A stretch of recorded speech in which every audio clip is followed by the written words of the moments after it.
Some art idealizes and some art focuses on the messiness. And I feel drawn to portray the messiness. I'm most interested in the human drama. That's always where I want to start, is the eyes, which is where the expression starts, which is where the emotion is. Finding the moments where my characters are trapped by their own humanity is one of my favorite things. I think the overall message is that humans are absurd and it's okay. We're all in this murky soup together, and so to have my work impact someone's day, I try to really remember that that's the greatest part. My name is Kendra. I'm a cartoonist, and I'm on the Pacific Crest Trail hiking for 5.5 months. My husband and I are on a journey from the border of the United States with Mexico to the border of Canada. We've gone through desert and mountains and snow and rivers and forest and lava rock. If you're stuck in the backcountry in the snow with her, she can map and compass her way out of anywhere. She's walked about 1,820 miles in the last 4 months or so and pretty much dragged me along. Gone through 2 pairs of shoes on my 3rd. She's incredibly smart and funny and remarkably driven. I've almost filled up 2 sketchbooks, which feels like a good amount of work for the amount of time that I've been on the trail. I have a 3rd one on the way. I was hoping that walking the trail would focus me more on the scenery, but I still am drawn to drawing the people and drawing the contradiction of, you're in a beautiful spot and it's amazing and one should be full of awe and reverence, and one is still annoyed at their husband for not telling us where the water was. Every part of the trail is beautiful, but there are some that are more beautiful than others. Tomorrow, finally, we're gonna get out of the trees a little bit and actually get to see Crater Lake. Crater Lake is supposed to be just gorgeous. One of those sort of crown jewels that you just get to walk along. You good with taking some time when we get up there so I can draw? Get some coffee from the cafe. Get some coffee, eat some snacks? Eat some snacks.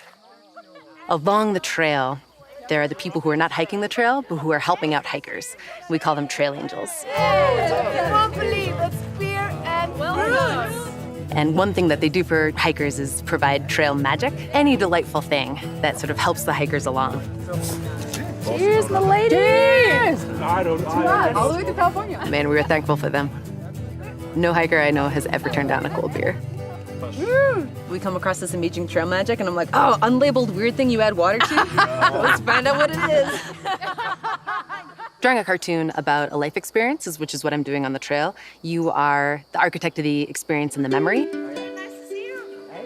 I mean, a trip like this is such a extended metaphor, which escapes no one, right? You're going on the physical journey, and you're also going on the internal journey. I think we're almost there.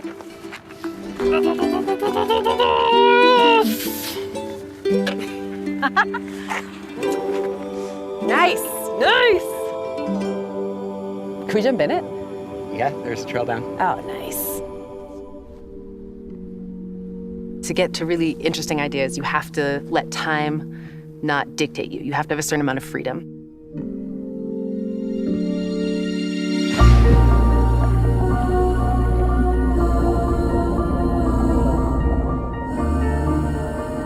It's beautiful and it's very simple. Your only goal is to move forward every day. I've just gotten to the point where drawing is part of the way I interact with the world and how I think through my own experiences.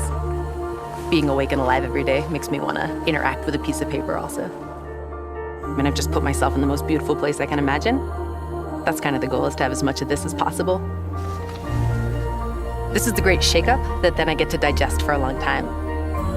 I think after I'm off the trail, I'll look through everything that I've done and sort of decide where I want it to live so that it can have a life of its own outside of my sketchbook.